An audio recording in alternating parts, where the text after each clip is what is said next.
शुक्रवार को नगर पालिका द्वारा पेश किया गया बजट काफी हंगामेदार रहा, जहां नगर पालिका ने 3 अरब 12 करोड़ 50 लाख रुपए से अधिक का बजट शहर के विकास कार्यों के लिए पेश किया।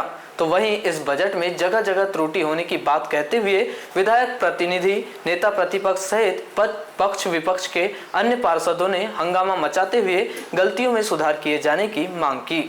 जहां गलतियों में सुधार किए जाने की बात पर सभी की सहमति बनी, जिसके उपरांत सर्वसम्मति से नगर पालिका द्वारा पेश किया गया यह बजट परिषद में पास हो गया।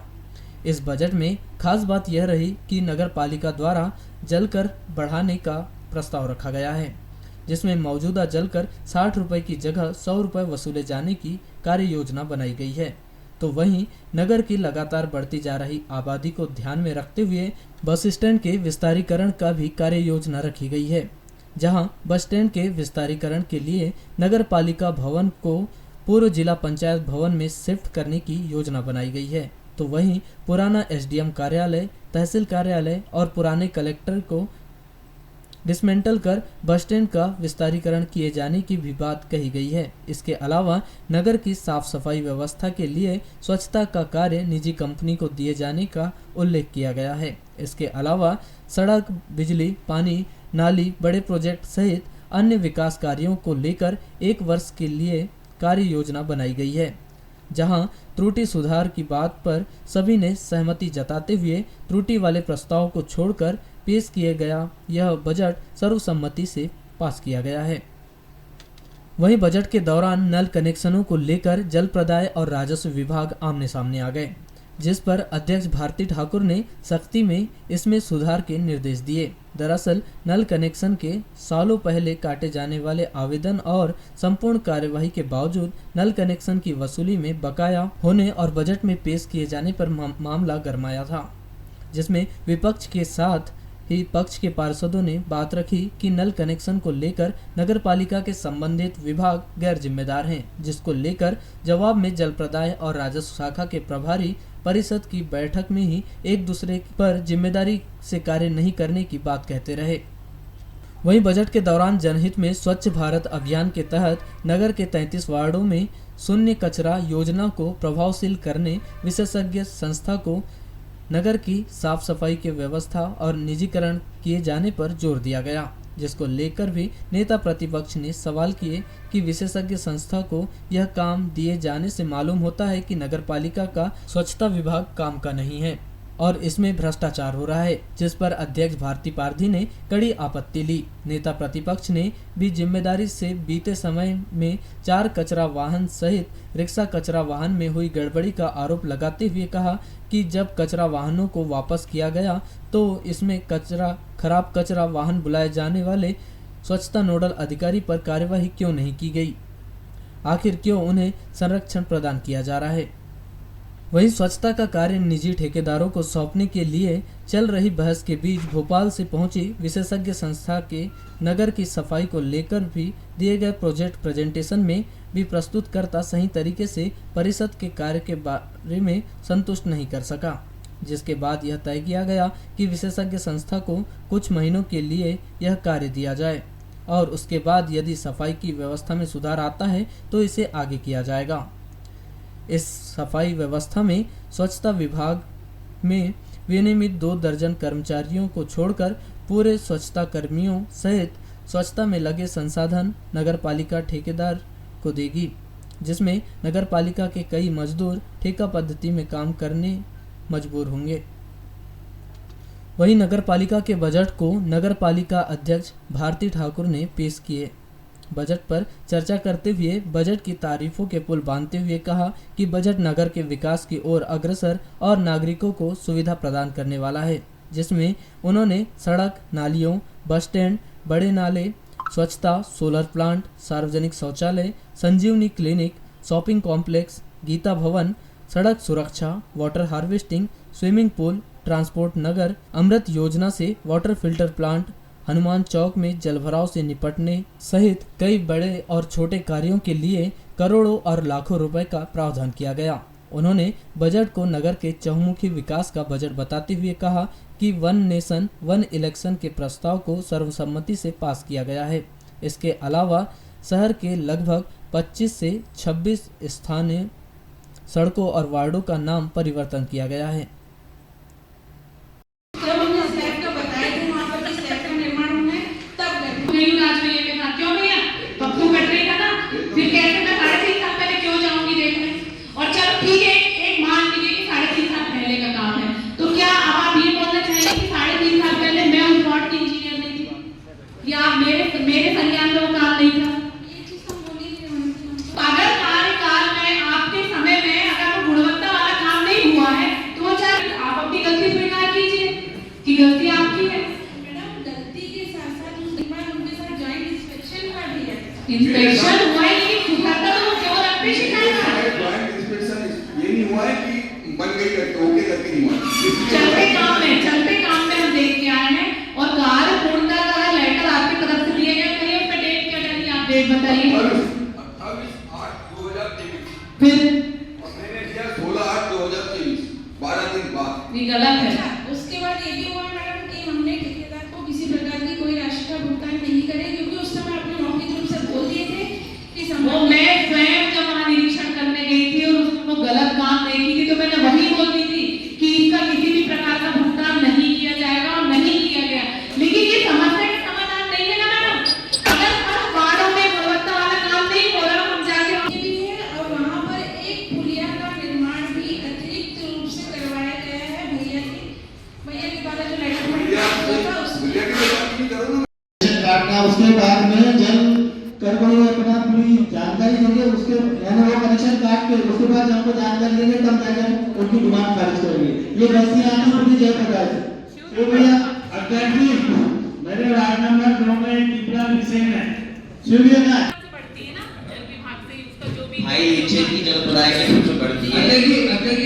मुझे शिव बोले उसको क्या मैं बोलना चाह रहा हूँ।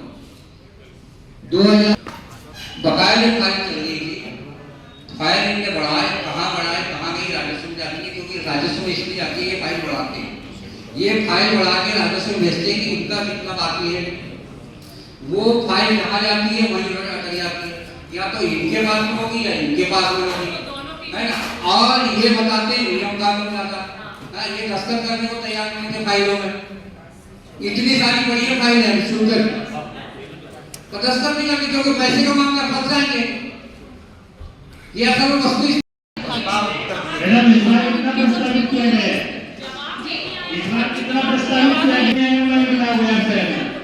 इस बार 5 लाख रुपए का आपने प्रस्ताव 5 लाख रुपए में कौन सी आंगनबाड़ी का निर्माण होता है मुझे बताइए।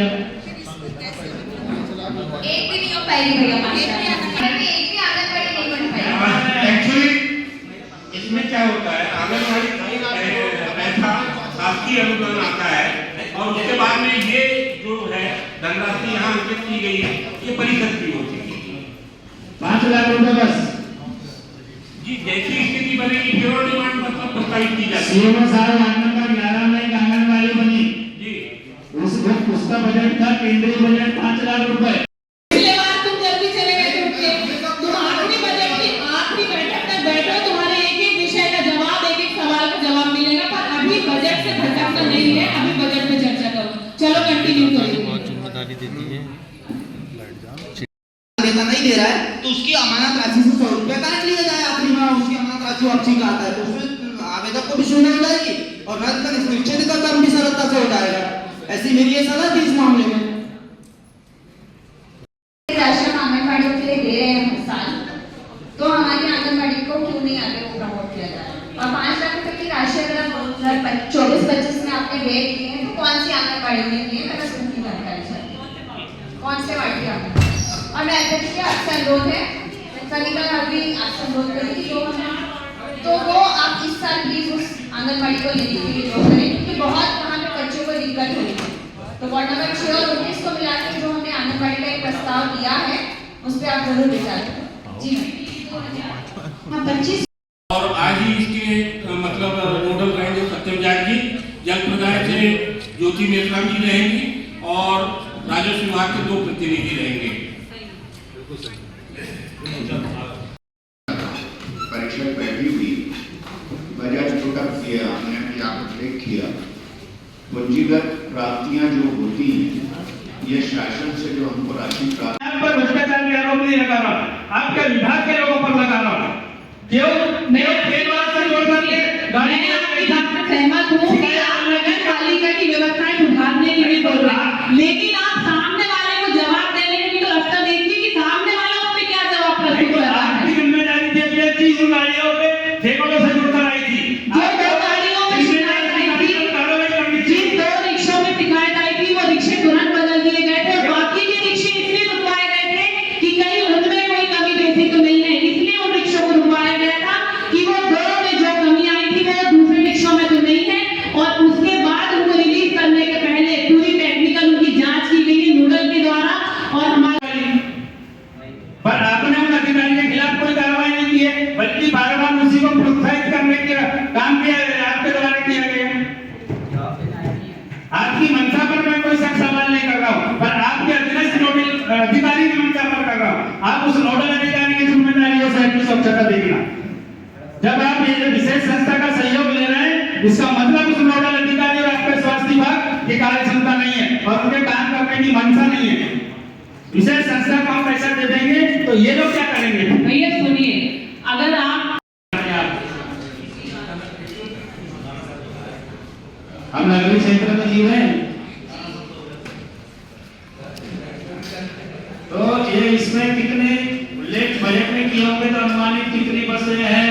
तय कर दे, जो बजट पे उत्तर देगा आप देंगी या अकाउंटेंट देंगी या सीएमओ साहब कौन देगा? हमारा वित्तीय डिपार्टमेंट बैठा है। हाँ, कौन है? आपकी ही जिम्मेदार है आंसर करने के लिए।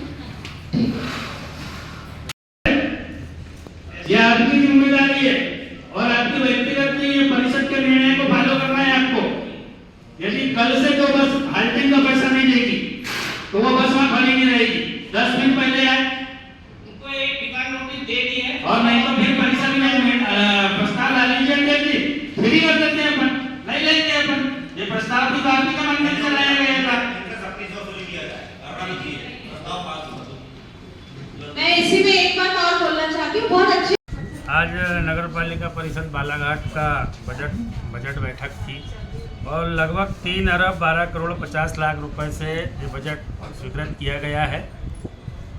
इस बजट में से आने वाले इस वित्त वर्ष में नगर के विकास में एक अच्छी भूमिका रहेगी नगर विकास में, और लगभग सभी प्रकार के निर्माण कार्य को इसमें शामिल किया गया है। सौंदर्यीकरण, सड़क, नाली, पुलिया, और इसमें थोड़ी बहुत त्रुटि थी, उसको हमने संशोधन के रूप में अध्यक्ष जी को सुझाव दिया था, अध्यक्ष जी ने भी उसे स्वीकार किया है।